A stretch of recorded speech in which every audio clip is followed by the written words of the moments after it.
Okay, in this video we're going to be talking about basic data types and some of the literals associated with those basic data types. Alright, so let's open up a new terminal. I'm on my desktop here, CD desktop, and previously we have been taking notes on this lecture series, so I'm going to go ahead and open up Atom here in this directory. You could also just click on your Atom icon in your operating system wherever you happen to install Atom, and then add, go to File, Add Project Folder, and then just add your desktop or add wherever you're working, and that folder will appear here on the left, and you can navigate all of the subfolders and everything like that. Okay, so we went through what a basic statement was and an expression. An expression is something that returns a value. It can be evaluated. A statement does not return a value, but it does some action. Okay, so now we need to talk about some of the basic data types, okay, and then the literal values associated with those data types. Okay, so we've talked about strings, and we're aware of the ASCII character encoding, and strings are basically just a series of symbols, okay, and they are a string of characters. That's why it's called a string. Alright, so we have one character followed by another character followed by another character. Alright, strings in Python, there is a keyword for the type string, and that's str. So each of these types, integers, has a keyword that also happens to be a function for that particular type. Floats, that's a floating point decimal, so we might say floating point decimals. Those are called floats. And then Boolean values are true or false. Okay, so a string is just a series of characters. We have various characters in here. You can have a space. I can have a string that has a new line character in it. Okay, line 1, \n is one character. The backslash is an escape character, and it tells you the very next character is a special character that I can't represent in this text file. Okay, so this is a special new line character, and then line 2. Okay, so if I were to print this string, literal, then the output on the terminal would be line 1, and then the terminal would go to a new line, and then it would print out line 2. Okay, there are other special characters like the tab character, \t. Alright, so those are strings, and we can concatenate them, we can add them up, we can determine their length. We can use the len function to determine how many characters are in a particular string. So if I say hello, this is going to yield the number of characters is 1, 2, 3, 4, 5. So it yields 5 as an integer type. Okay, if I say length of hi, new line, hi, okay, this is also going to be 5. Now you might stop and say, wait a minute, that doesn't make sense. We have 1, 2, 3, 4, 5, 6 characters, but remember, \n is just considered one character in the string. Okay, so what this length function does, it's built into Python, and it takes one argument, and it can be a string. It takes other types of data as well, but for our purposes, in terms of we're talking about strings here, I can pass in a string to the length function, and it will tell me how many characters are in that string, or the length of that string. Okay, so let's pop over to Python real quick. Python 3, interactive mode. So I might make a variable called s and store the string hi \n hi. The length of s is 5. Okay, and that is an integer type.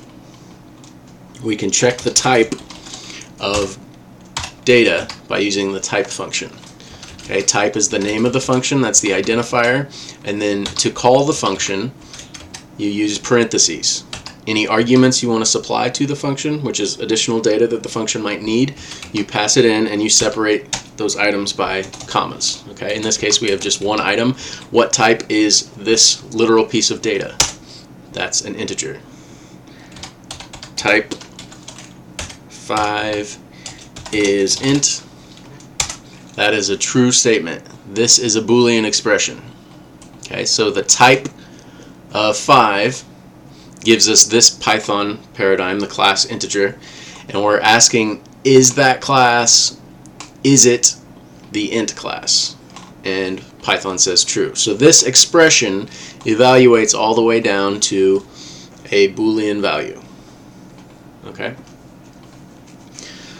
So we have length of the string, we can use that. Then we have integer data types. Okay, we've already talked about those a little bit. Some basic examples of the literals would be if in your code you actually typed -47. Okay, so in Python here, if I have a number I and I want to set that equal to -47, this is an assignment statement. I'm creating a variable. The variable name, the identifier name, is I. I'm using the assignment operator, and whatever's on the right hand side is an expression. Turns out this is a very simple expression. It's actually just a single value, but the expression can be evaluated to a single value. That single value is then stored in this variable. Okay, so -47 here is a literal value. I've literally typed it into my text file, or in this case, I've literally typed it into Python interactive mode. Okay, print I can perform arithmetic operations and various other things on this. We went over that last time. So I plus 5, and then I can say I equals I plus 5.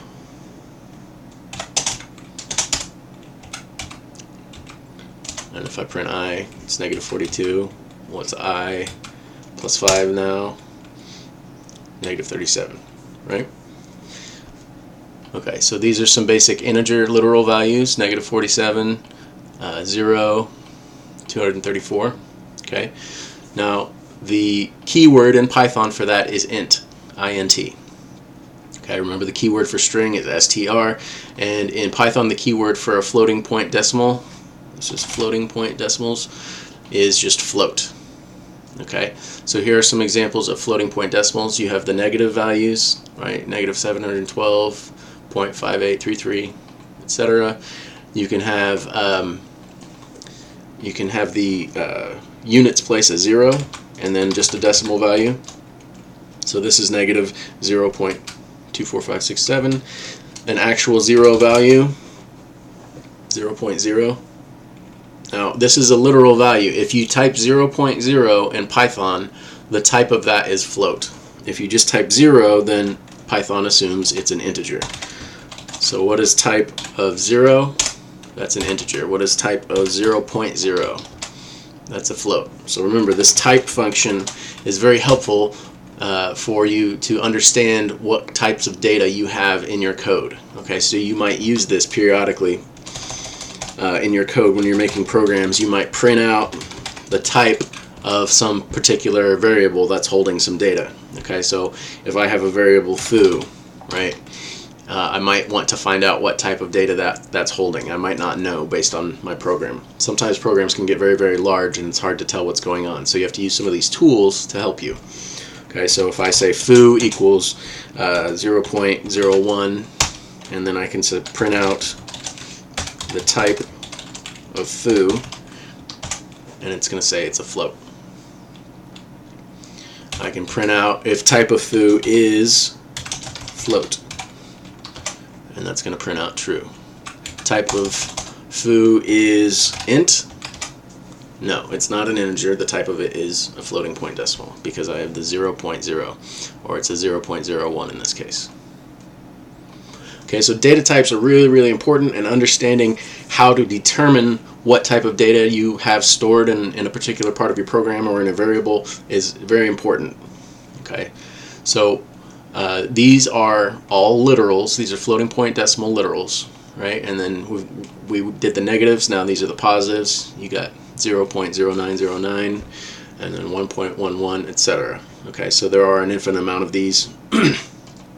And then Boolean, We discussed Boolean a little bit, and it seems like that wouldn't be very useful, right? It's just a value, and the key word for Booleans is either true or false, and those are the only two values a Boolean can be. And it seems like that might not be very useful, but it's incredibly common, and it's used constantly in computer science. Okay, and we'll get into more of that. But one of the ways we use that, we just saw, is if we want to check to see if a type is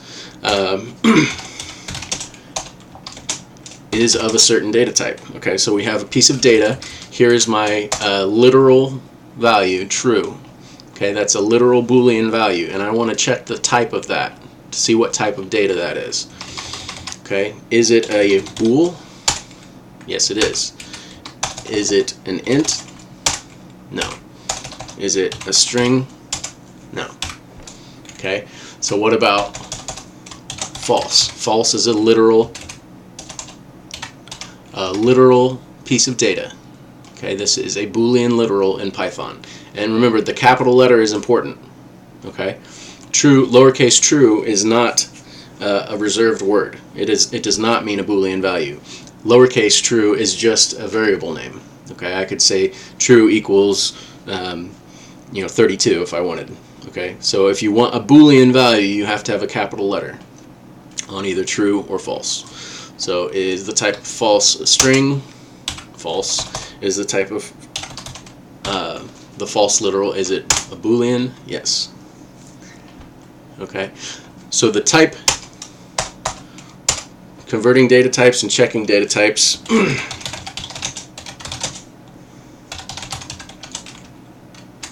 is very important. Okay, so let's do a quick thing on checking data types.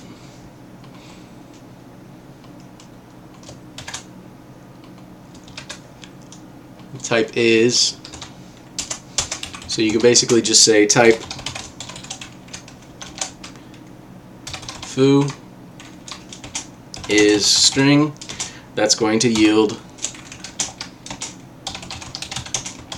Boolean true, because the type of this data provided as an argument to the type function is string data. Okay, so let's say type of negative 42 is int. That's going to yield true because negative 42 is an integer. Let's say we have a variable f equals 13.2. What type of data is held in the variable f? So we're passing f in as the argument. Is this a float? That's going to yield true because f is holding floating point decimal data. Alright, type of true is bool, and that's going to yield true because it is a Boolean value. Okay,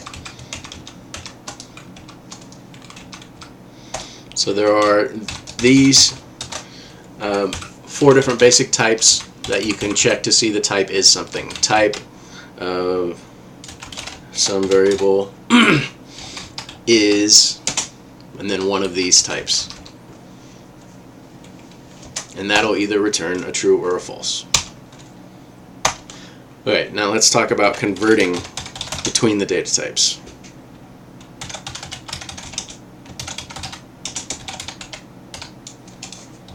Okay, so when is this useful? Alright, well, for example, when we use the input function, enter a number.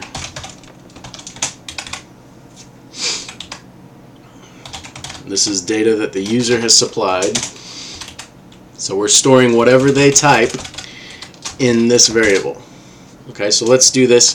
Let's create a little program so we can actually see what happens here. I'll create a new file, rename this. This will, we'll call it convert.py. Okay, open up convert.py, and in here we're going to say input, enter a number. Okay, so I'm doing it as a program because we get the nice colorization in Atom. It helps us see what the keywords are and what the function name is, and it colors strings a certain color. Alright, and so user data, so identifiers in Atom, they're colorized as white. Alright, enter a number, and I can view what type of data I'm dealing with here. So I can print out what type of data I get after this. Alright, so let's go back to our terminal. I'm going to open a new terminal tab. So I have this one still in Python, and then I have another terminal tab, or you can just open a separate window if you want.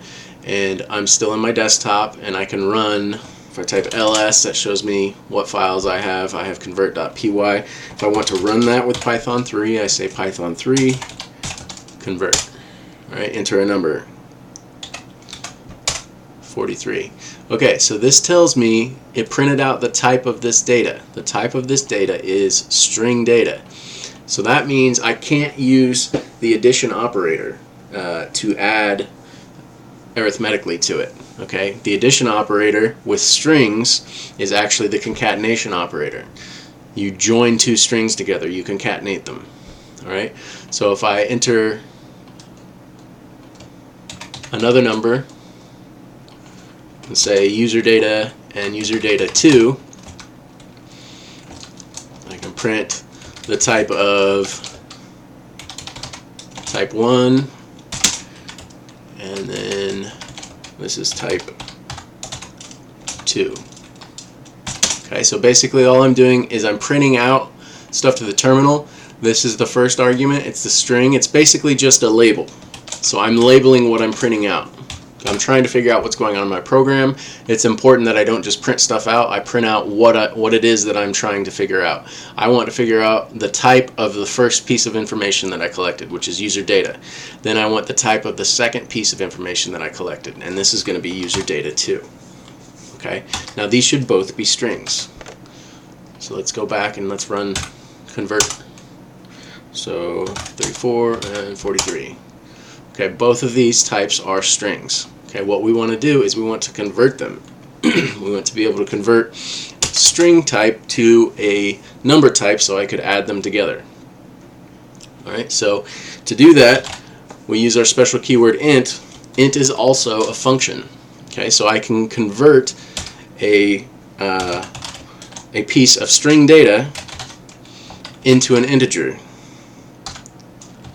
So this is I1, that's my identifier, this is my variable name, integer 1, and then I can say I2 equals int user data 2. Now I'm going to print out the types again, and instead of user data, right, that's a string, we want to see what the type of I1 and the type of I2. What's held in these variables. So this should convert whatever number you type in here to an integer, and we're going to see if that's true by printing out a label type 1. This is just a string, it's just a label, and then the actual type that Python returns. Okay, so print is a function. We're calling this function, and we know that because of the parentheses. Okay, and we're passing two arguments to this function. This string is the first argument, then we have a comma, and then this function call is the second argument. This evaluates to a single value. Okay. Okay, so now we see it's changed. We now have the type of this is class int. Alright, so that means we should be able to print I1 plus I2. Now that should mathematically add them, as opposed to printing out user data plus user data 2. Okay, these are strings. This will just join those two strings together. The plus symbol, when used with strings, is concatenation or join. We converted the data types, and now the plus symbol, when used with integers, is actually addition. That's what we're more used to. Okay, so if I run this, Okay, you see when they were strings, it just joined them together. You join the first one is 34 plus 43. You just join those two strings together. Now the length of that string is 4. You can print out the length of that string. All right, and then but arithmetically, I can use the addition operator after we've converted them to integers. Okay, so now here I1 is an integer, and we're adding that to I2, which is also an integer, and we get 77. Okay, so this is why it's important to be able to convert different types of data. We have to be able to speak to the computer and let it know what type of data we're talking about. All right, so let's go back to our notes here and look at different ways of converting. So let's look at converting to an integer.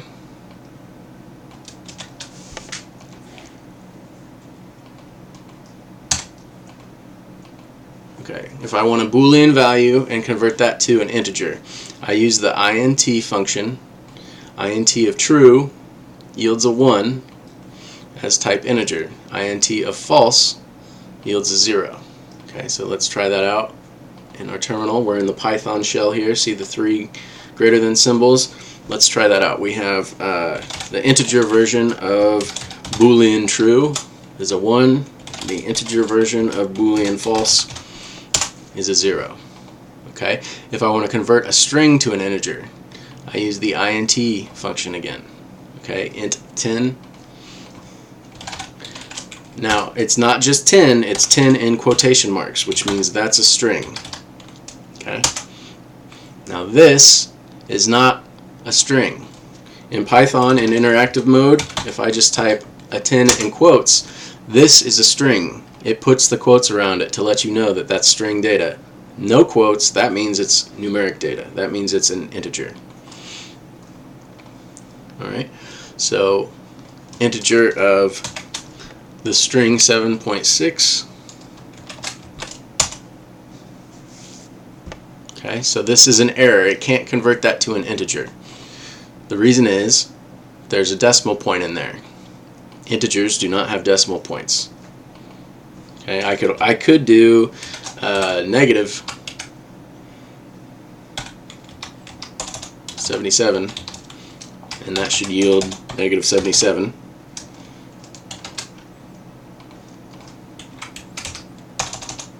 Negative 77. But notice it's still in quotes, and sure enough, that yields proper integer.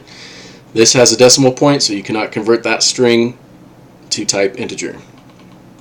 And then if I try to convert something that doesn't even make sense, so if I convert the string apples to an integer, Python complains. It throws an error and says this doesn't make any sense. Alright, and it tells you a little bit about it. So the value error, this is an invalid literal for int, okay, with base 10. Apples is not a valid way to represent a number. Okay, so these error messages that Python gives are kind of hard to read, but they're very useful, and it tells you where in your code that this error occurred at. Okay, so like in this case, we're using the Python interactive mode, so it's always on line 1. But if we go back to our convert program, see here in Python we see the line numbers over here on the in Atom here we see the line numbers, and I can try to convert apples down here. Okay, so I save my file, and if I run this again, Python convert, okay, it does everything properly. It even printed out 77, which is this line right here, and then it tried to run that last line, okay, and it says traceback, there's an error, okay. In file where the error occurred is in the file convert.py. So sometimes you might have a project that has multiple files, so it tells you which file it's in and on what line the error occurred. So this is on line 16. And if we look in our file, sure enough, line 16, this is where the problem is. Okay, so that's how we can use these errors to help us navigate what's happening in our program. Okay, and then the value error, this is the actual error that occurred. It says it's an invalid literal for int. Okay, so it can't convert apples to an integer. Alright, So if I want to convert a float to an integer, then I can just use a float literal. So 7.7 is a float literal. It's got a decimal point. If I want to convert that to an integer, I have to remove some of those decimal places. So it doesn't round, it just truncates. You can round using a built-in function called round, and that will round it to the nearest integer. Okay. It's a special kind of round. It's actually more statistically accurate. We were all taught in grade school that 7.5 should round up, but actually technically it should round down.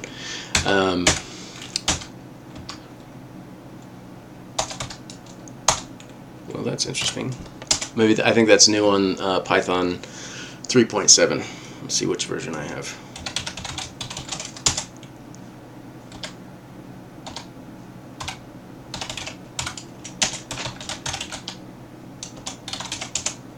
Yeah, I've got 3.6. Okay, so that might cause some confusion for you if you got a 0.5 and it rounds and it doesn't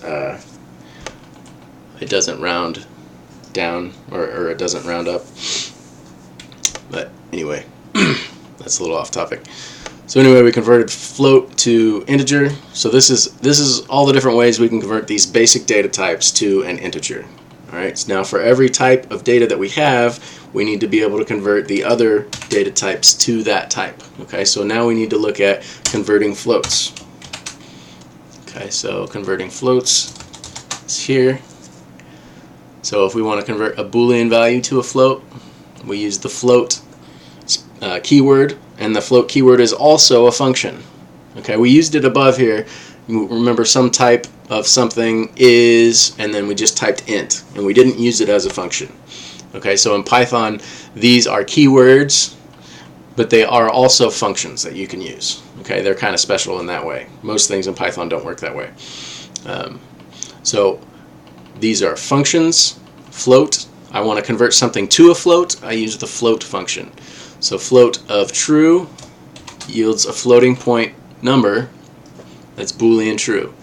Okay, so Booleans are just two values, true or false. So the easiest way to store that on a computer is a 0 or a 1. Computers are binary. So Booleans can be stored very simply in computer science. It just requires one binary digit, one bit of information to store a Boolean flag. Okay? They're often called flags because you're either raising the flag or you're not raising the flag. Okay, so it's either true or it's false. Alright, so since these values can be stored as either a 0 or a 1, true is represented in computer science as a 1, and the floating point version of a 1 is 1.0. False is represented on computer systems as a 0. That's what's actually stored in memory or what's stored in the hard drive. Float of false is going to give us the floating point decimal representation of that value. The floating point representation of 0 is 0.0. Okay, so that's how to convert a Boolean value, a true or false, into a float. String values, it's just the same as the integer, right? We have a float of 10. It yields 10.0. Now notice, we didn't have to say 10.0. Oops, that's the wrong terminal.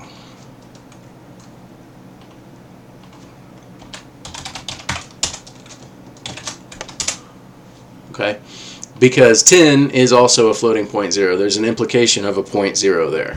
So I can type in integers as strings and just call float. So 10 is an integer, but it automatically converts it to a float. Okay, I can call float of 7.6. And then again, just like with integer, I can't convert to a number or something that doesn't make any sense. Could not convert string to float. Alright, and then an integer to a float, you just pass in the integer directly. And it turns it to a float, 7.0. So remember, I have type of 7, that's an integer. Type of float of 7, that's a float. Okay, so this whole thing is evaluated before it's sent to the type function. Okay, float is a function, has one argument, 7. This expression is in parentheses, so it gets evaluated before the outer expression gets evaluated. So float 7 takes a literal integer value of 7 and converts it to a floating point decimal version. Okay, so then it's as if in here we have type 7.0. So this section here gets evaluated to a single value before the outer expression continues evaluating.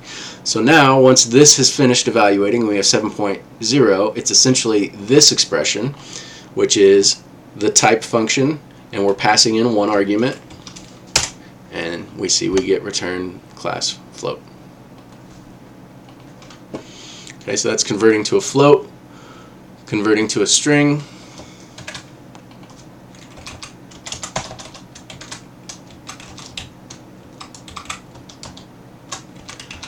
okay, Boolean values, if we want to convert to a string, string is true. So we want the string version of Boolean true. Remember, Boolean values have to be capitalized. That's true. The string value of Boolean false. And I recommend you paste all this stuff in and get used to it. The more you type this stuff out, the better you're going to get at it. Alright, string of the Boolean false is the string version false. Okay, we see the quotation marks. Alright, integer to a string. If I have I equals 7 and j equals 8, and I want to print that to the console, and I can say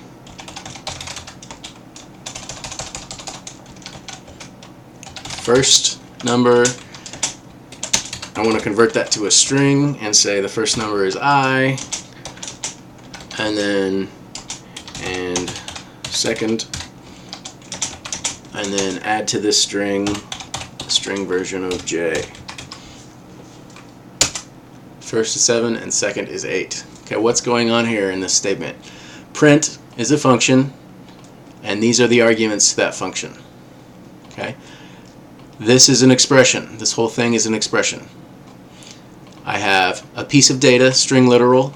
I'm adding to that string literal this expression. This entire expression has to be evaluated before we can continue with this larger expression.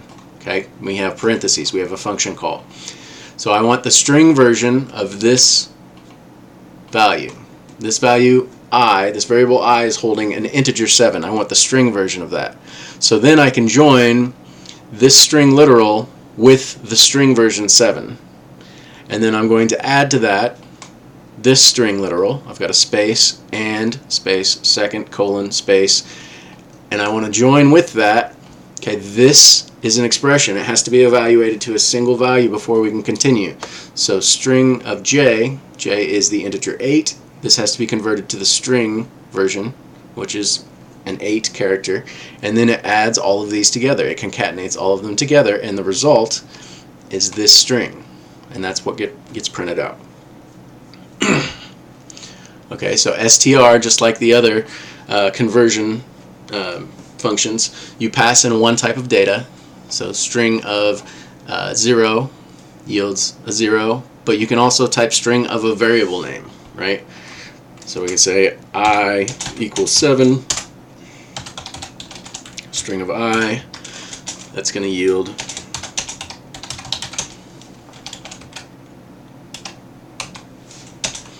as the type string. Alright, same with floating point decimals, the string version of this. This one's kind of interesting. And numerically, when you pad the left-hand side of a number with zeros, it doesn't mean anything. Okay, so I can have as many zeros as I want here. The string version is still going to be this. Alright, so I want to convert this floating point decimal to the string version. Okay, and so that's converting to string. And then the last one is converting to Boolean values. This one does have one tricky bit here. It doesn't come up a lot, but it does come up, and it's important that you understand what's happening. So converting to a bool, if I have an integer, bool is also a function, just like int and string and float. So I convert any number that's not 0. When I convert that to any integer that's not 0, when I convert that to a bool, is going to be true, even if it's negative. The only thing that converts, only integer that converts to 0 or converts to false is 0, and that's because 0 is stored on the hard drive as a 0. Anything else is considered a true value. Alright, so here I can say bool of 123, that's true. Bool of negative 43, that's true. Bool of 1, that's true. Bool of negative 1, true. Bool of 0, false. So that's the only one that converts to false. Alright, float, it's the same way, same exact thing. Floats and integers in a lot of cases are pretty much interchangeable, so we'll just skip over this real quick. And then the string one, this is where it gets tricky. Okay, I convert any string that has a length, any string that has a certain number of characters in it. When I convert that, it's going to be true.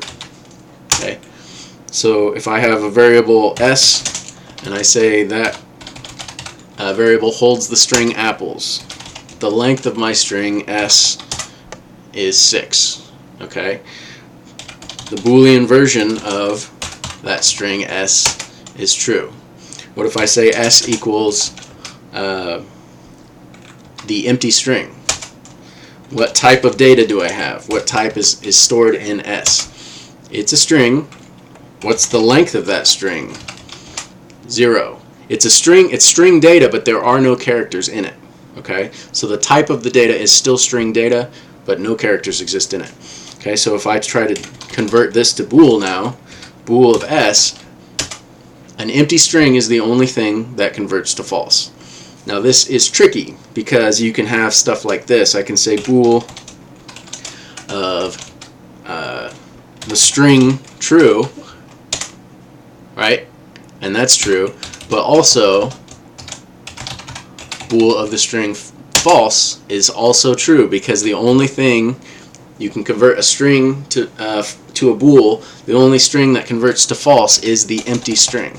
Okay, so that's tricky, and that's especially tricky because the string version of Boolean false is the string false. Okay, so if I convert a Boolean value to a string and then back to a Boolean value, it actually changes the value of the Boolean. Okay, and this is most of the time this isn't the case. There are a couple other cases where this happens, but this action is destructive. You can't get the same value back. You're destroying data when you put it through this process. Okay, the original data was false. We converted it to a string, and then we converted it back, and we lost information because this is no longer true. Another thing that destroys data is converting from a float to an integer. Okay, so if I want to convert to an int, and I have 7.6, or sorry, that's string. If I want to convert 7.7 to an integer and then convert that back to a float, I've destroyed the decimal data. I've destroyed the .7 at the end. Okay, and I can't get that back. So it's a destructive conversion. All right. So that's important to know, that you can't always convert one thing back to another. Sometimes you can, and sometimes you can't. So going from a string to a float, or a string to an integer. Let's see, convert int. Here we go. String to int. If it's like this, integer of the string 10 will also yield numeric 10. And then if I took the string version of integer 10 data, that I would get back this string. So this particular one is not destructive. But you have to be careful. You have to use your head and think about whether or not the operation you're doing is destructive. Can you willy-nilly convert back and forth between the two? Okay. There's always a way to convert one data type to another, but it might be destructive, and it's important that you recognize that fact. Okay. So this has been data types. These are the basic data types. There are a few complex data types, which are basically groupings of basic data types. I can have a list of numeric values, and I can store that entire list in one variable, similar to how I can have a variable s hold a string, and instead of just holding one character, it can hold several characters, right? I can also have a variable called a list that holds a list of items, and they can be any types of items, and they can be Boolean values or anything. So let me throw that in the console. This is going to be one of the upcoming videos. So I have a list, print li, and we see all of those items are stored in that one variable. And if I want to access an individual item, I use square brackets, the index number of the item. So A, the index is 0. The index always starts at 0. And then this is index 1. So let's look at li index 0. So use square brackets to reference an individual item in a list. And so the item at index 0 is A. Item at index 1 is B. Okay? And we can use the length function as well on these items. So there are 6 items in this list. 1, 2, 3, 4, 5, 6. Okay? So the index of this last item is not 6 because the indexing starts at 0. So it's 0, 1, 2, 3, 4, 5. Okay? So if I ever want to get the last item in a list, I use my square brackets, and then I want to figure out, if I don't know how long the list is, I can use the length function to figure out how long it is. So the length of li, and then the length of this was 6, but the last item was 5. So I always just have to subtract 1 from that. Okay? So this is an expression. This expression gets evaluated. The length of the list is 6, subtract 1 is 5. So now we're going to look in our list li and look at index 5. So in our list li, this is index 0, 1, 2, 3, 4, 5. True. Okay? So that's basic data types. There at the end is a little bit of complex data types, and we'll get into that in an upcoming video.